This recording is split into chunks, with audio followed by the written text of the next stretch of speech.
Bonjour, bienvenue sur le podcast de Ma Révolution Pro, le podcast qui vous aide à sauter le pas de la reconversion professionnelle en vous proposant les meilleurs outils du développement personnel, des témoignages inspirants et des conseils d'experts. Je suis Clarence Mirkovic, psychopraticienne, coach professionnelle et consultante en bilan de compétences. Si vous êtes à la recherche de votre nouvelle voie professionnelle, je vous invite à télécharger gratuitement votre livret d'exercices pour vous poser les bonnes questions. Vous trouverez le lien dans la description de cet épisode. Aujourd'hui, je consacre ce nouvel épisode à tout ce que l'on ne vous dit pas sur la reconversion professionnelle. Parce que non, malgré les belles histoires que l'on peut entendre, entreprendre une reconversion n'est jamais facile. J'ai accompagné à ce jour plus d'une centaine de personnes en bilan de compétences et je me suis reconvertie moi-même 3 fois avant de trouver ma voie. Voici donc les 11 enseignements que j'en ai tirés.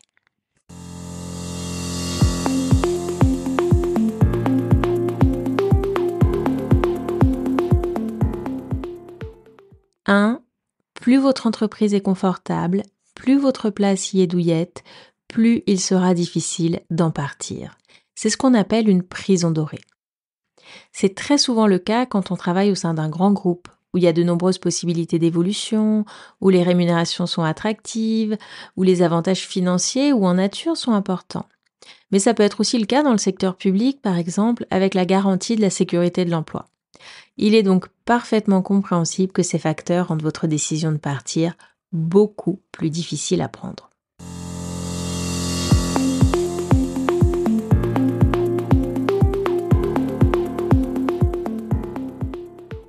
Deuxième point, les métiers passion sont souvent moins rémunérateurs et plus précaires que les autres. C'est ce qui explique que les belles histoires de reconversion que l'on peut lire dans les journaux ou voir sur les réseaux sociaux ne sont pas si nombreuses que ça dans la réalité. En effet, bien souvent, ces métiers passion, ce sont des professions créatives, artistiques ou axées sur le bien-être qui ne bénéficient pas nécessairement d'une grande demande ou d'une valorisation économique importante. De plus, c'est souvent des métiers qui attirent de nombreuses personnes, ce qui fait qu'il y a une concurrence importante et une saturation du marché. Je pense par exemple au coaching, à la naturopathie, à la sophrologie notamment. D'autres métiers passion, comme les métiers manuels, vont exiger, eux, un effort physique important, une bonne condition physique. Et donc, ça rend les choses plus difficiles quand on avance en âge, qu'on commence à avoir mal au dos, mal aux articulations. On n'a plus forcément l'énergie de se reconvertir dans ces métiers malgré une envie qui peut être forte.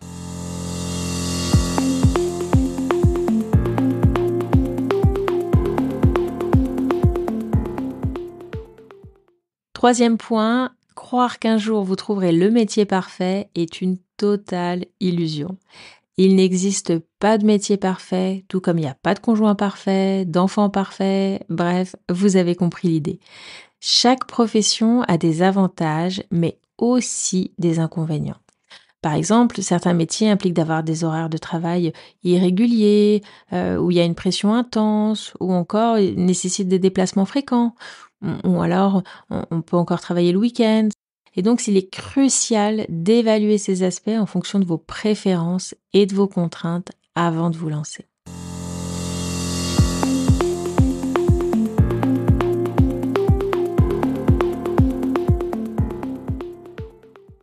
Quatrième point, non, je suis désolée, mais tout n'est pas possible. Avec la mode du développement personnel, on entend partout, tout le temps, que tout est possible, qu'il suffit d'y croire, de le vouloir.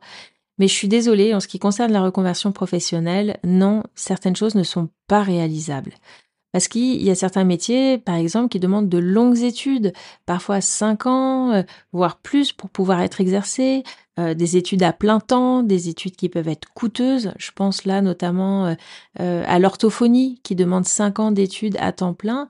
Et donc, quand on est maman célibataire et qu'on doit ramener l'argent tous les mois pour nourrir sa famille, comment on fait ? Donc, voilà. On est là ici pour se dire les choses de manière très transparente et donc non, tout n'est pas possible. On va pas se mentir non plus, la reconversion professionnelle est souvent aussi plus facile quand on a de l'argent de côté, quand on a aussi un conjoint ou une conjointe qui est prêt à nous soutenir et qui peut justement, lui, assurer le revenu du foyer en attendant que vous soyez de nouveau stabilisé dans un emploi. De même, se réorienter, parfois, c'est aussi un long parcours du combattant, hein. Gardons en tête qu'on est en France, dans une société où on aime bien mettre les gens dans des cases et des diplômes spécifiques sur chaque case. Et quand on veut changer de case, bah, c'est pas toujours une mince affaire et il faut vraiment faire preuve de beaucoup de détermination.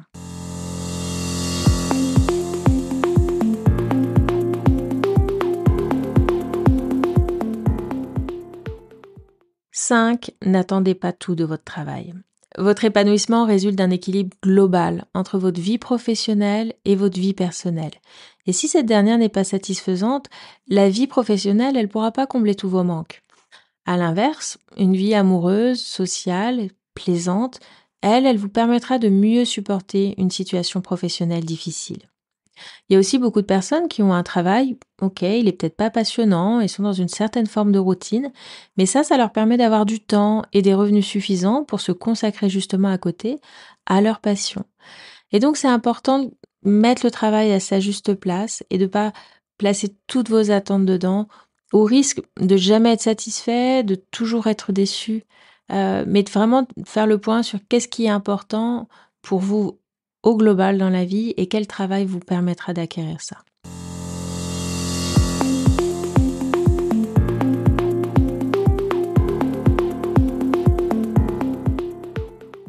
6. Il n'y a aucune obligation d'évoluer régulièrement pour s'épanouir professionnellement.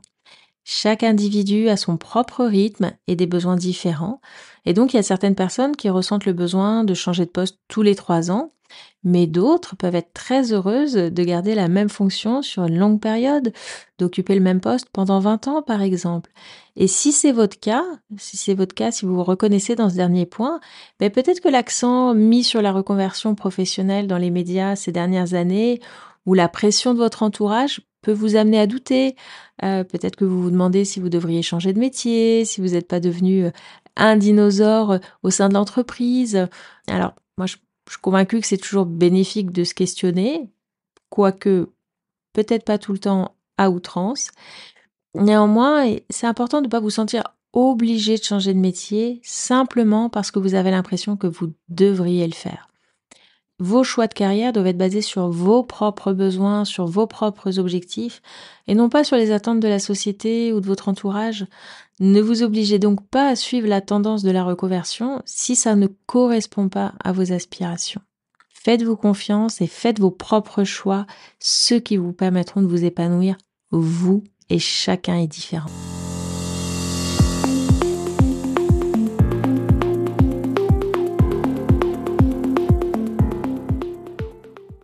7. À chaque étape de la vie correspondent des priorités différentes. Moi, j'accompagne des personnes de tous horizons et de tous âges, de 25 à 60 ans. Et ce qui est particulièrement intéressant, c'est de voir qu'à chaque âge, à chaque étape de la vie, les priorités sont différentes. Par exemple, si vous êtes parent d'un enfant en bas âge, vous ferez sans doute preuve de davantage de prudence, vous privilégieriez une certaine forme de stabilité. Alors, ça signifie pas, si vous souhaitez vous lancer dans un projet risqué, que vous ne pourrez jamais le réaliser, mais simplement que ce n'est peut-être pas le moment idéal pour vous. De même, si vous êtes jeune et sans attache, vos envies seront différentes de celles d'une personne de 50 ans. Vous aurez peut-être envie d'évoluer, de faire carrière, ou à l'inverse, de prendre du temps pour vivre des expériences différentes, pour voyager. Et donc, faire le point régulièrement sur ses aspirations, c'est nécessaire parce qu'on est en perpétuelle évolution. Et ce qui est important pour vous à un certain âge, peut ne plus l'être à un autre moment, et inversement. L'épanouissement professionnel, ça doit pas être perçu comme un objectif statique, mais plutôt comme un voyage où les destinations changent au fil du temps.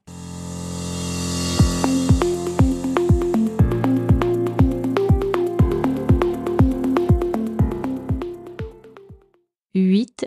Tout le monde, non, ne soutiendra pas votre projet. Si vous envisagez un changement majeur dans votre vie professionnelle, c'est vrai que c'est un atout important d'avoir le soutien de vos proches. Alors, moi, au début du processus, quand vous êtes encore à la recherche du projet, parfois je peux conseiller de pas trop en parler au début à son entourage. Pourquoi? Parce qu'ils risquent de projeter sur vous leurs propres peurs et vous amener à douter alors que vous en êtes encore qu'au stade de la réflexion. Donc, prenez le temps de mûrir votre idée, d'évaluer sa faisabilité avant d'en parler ouvertement. Par contre, une fois que vous l'avez validée, là, vous pouvez commencer à en parler à vos proches. Expliquez-leur vos recherches, expliquez-leur votre plan d'action. Ça va les rassurer sur la solidité de votre décision. Et donc, ils seront d'autant plus enclins à vous soutenir que, justement, cette réflexion leur paraîtra sérieuse et fondée.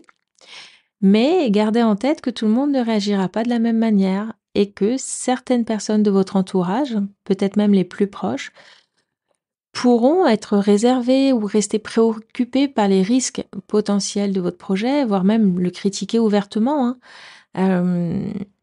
Alors, évidemment, restez peut-être toujours ouvert à ce qu'on peut vous dire. Évaluez si c'est pertinent ou non pour vous dans votre projet. Mais en fin de compte, prenez la décision qui est la meilleure pour vous. Et si vous n'avez pas le soutien de vos proches, si cela vous manque, vous pouvez toujours vous rapprocher d'autres personnes qui vivent la même chose que vous, qui mènent des projets similaires. Ça vous permettra de vous sentir soutenu et de trouver ce soutien ailleurs.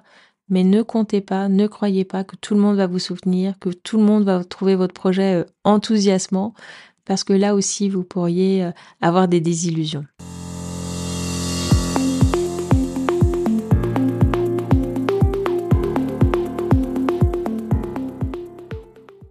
Neuf, la prise de décision, c'est vraiment le moment le plus difficile dans une reconversion professionnelle. D'ailleurs, c'est peut-être le moment que vous traversez en ce moment si vous écoutez ce podcast. Vous savez, ce moment où on hésite, où on doute, où on se pose 1000 fois la question de savoir si on doit tenter de négocier une rupture conventionnelle, ou alors si juste on claque sa démission sur le bureau de son chef. Mais est-ce qu'on fait le bon choix? Est-ce qu'on va pas le regretter? Et il y a 10 000 questions qui tournent à la minute dans nos têtes sans avoir de réponse. Et ça, c'est normal d'éprouver ces inquiétudes, d'avoir tous ces doutes lorsqu'on envisage un changement aussi important. Parce que, comme le dit le proverbe, on sait ce qu'on quitte, mais jamais vraiment ce qu'on gagne. Mais pour autant, si vous n'êtes pas heureux dans ce que vous faites, un projet de reconversion professionnelle peut être une véritable libération. Et une fois qu'on a surmonté cette tempête émotionnelle, vraiment c'est ça, de la prise de décision, en général, les choses s'apaisent et on avance avec beaucoup plus de sérénité vers son nouveau projet. Acceptez donc que cette période ne soit pas facile. Prenez le temps d'envisager les différentes pistes qui s'offrent à vous. Envisagez s'il faut un plan B, un plan C, un plan D. Et si vous sentez que c'est le bon moment, si vous êtes prêt à assumer cette prise de risque, alors lancez-vous.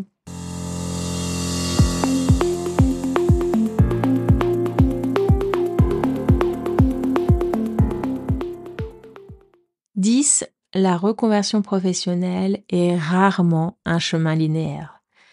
Peut-être que votre projet est déjà très précis, peut-être qu'il l'est un peu moins, peut-être et sans doute encore qu'il évoluera en cours de route, et c'est tout à fait normal et cela fait même partie du processus. Pourquoi? Parce que se reconvertir, c'est comme entrer dans une forêt.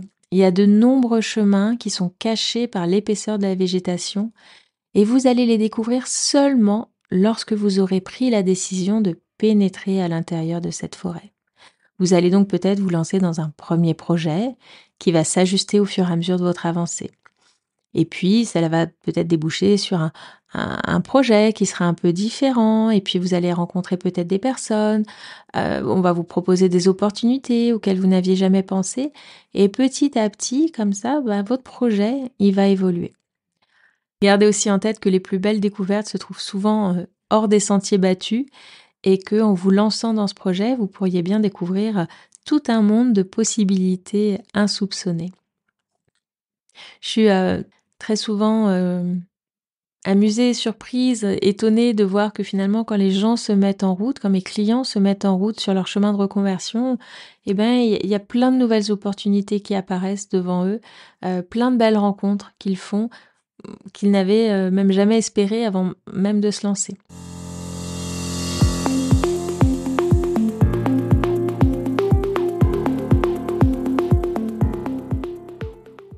Onzième point, une reconversion professionnelle, c'est et ça restera toujours une prise de risque.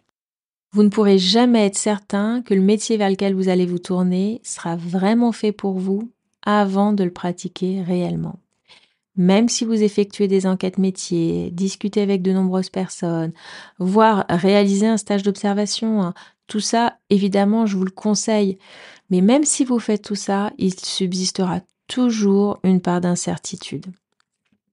Pourquoi? Parce que c'est pas la même chose d'imaginer des choses que de les faire réellement.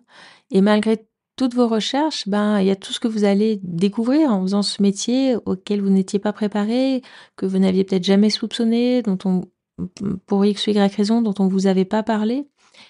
Et puis, un nouveau métier, c'est pas juste des nouvelles tâches, c'est aussi tout un nouvel environnement professionnel. Et donc, il est possible que l'ambiance dans votre nouveau poste ne vous convienne pas, que vous ayez des difficultés à vous intégrer parmi vos nouveaux collègues. Et donc, voilà, sauter le pas de la reconversion, c'est accepter de prendre ces risques et comme un équilibriste, de lâcher votre trapèze actuel pour attraper le second. Et pour ça, à un moment donné, il faudra vous retrouver à un moment donné dans le vide. Mais comme les équilibristes ont un filet de sécurité pour éviter de s'écraser au sol en cas de chute, vous aussi, moi je vous invite à mettre en place votre propre filet de sécurité pour minimiser les risques. Comment faire si ça ne fonctionne pas dans votre nouveau poste?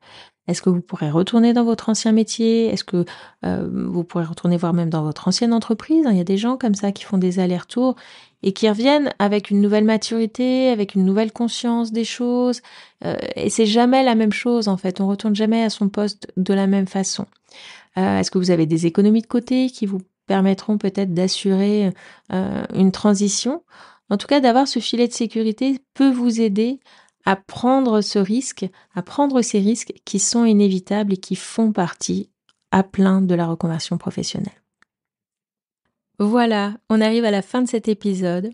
Pour le conclure, je vous donnerai un dernier conseil. Si vous avez l'impression de tourner en rond dans votre poste, si vous vous y ennuyez, si vous ne vous y sentez pas ou plus à votre place, alors réalisez un bilan de compétences avant de vous lancer dans un projet de reconversion. Moi, je vois parfois, j'ai des clients qui arrivent, qui viennent changer de poste, mais en fait, c'est toujours pas le bon, ou parfois même qui ont repris des études, qui se sont réinvestis à la fois en temps, évidemment, mais aussi financièrement dans une formation et au bout de quelques mois, ou même parfois au bout de quelques semaines, ils s'aperçoivent que c'est pas ce qu'ils auraient dû faire. Donc voilà, mon conseil, c'est vraiment de vous poser, de prendre le temps pour envisager la suite. Vous allez gagner beaucoup de temps en faisant ça. Ça va vous permettre de définir un nouveau projet professionnel qui est motivant, qui correspond à votre personnalité, qui correspond à vos besoins. Vous vous connaîtrez mieux, vous aurez aussi davantage confiance en vous et surtout, ça vous permettra de valider votre projet afin de minimiser les risques. Si vous souhaitez que je vous accompagne dans cette démarche de bilan de compétences, vous pouvez prendre rendez-vous pour un entretien préalable. C'est gratuit, c'est sans engagement. Ça nous permet de faire connaissance, vous permet de m'exposer votre situation pour qu'on puisse voir ensemble si le bilan de compétences est bien l'accompagnement qu'il vous faut, de vérifier vos attentes par rapport à ça et puis que je puisse vous expliquer bien plus en détail en quoi ça consiste, ce qu'on peut y faire et quel intérêt vous pourrez y trouver. Qu'on vérifie aussi si le feeling marche entre nous, si vous vous sentez suffisamment à l'aise, si vous vous sentez en confiance pour entreprendre cette démarche. Tous les entretiens peuvent avoir lieu soit en visio, sur Zoom, soit en présentiel, donc à Paris, à Montparnasse, c'est là où est basé mon cabinet. Donc vous trouverez tous les liens pour prendre rendez-vous dans la description de cet épisode. Je vous remercie et puis je vous dis à très vite pour un nouvel épisode. Au revoir. Merci d'avoir écouté cet épisode jusqu'au bout. Si ce podcast vous plaît, je vous remercie de bien vouloir lui laisser une note 5 étoiles ainsi qu'un commentaire sur votre plateforme d'écoute préférée. Cela permettra à d'autres de le découvrir. Et si vous souhaitez en savoir plus sur le bilan de compétences, vous pouvez prendre rendez-vous pour un entretien gratuit et sans engagement en cliquant sur le lien dans la description de cet épisode. Je suis également à votre disposition pour un accompagnement thérapeutique si vous souhaitez avancer sur des problématiques aussi bien professionnelles que personnelles. Je vous remercie et je vous dis à très bientôt.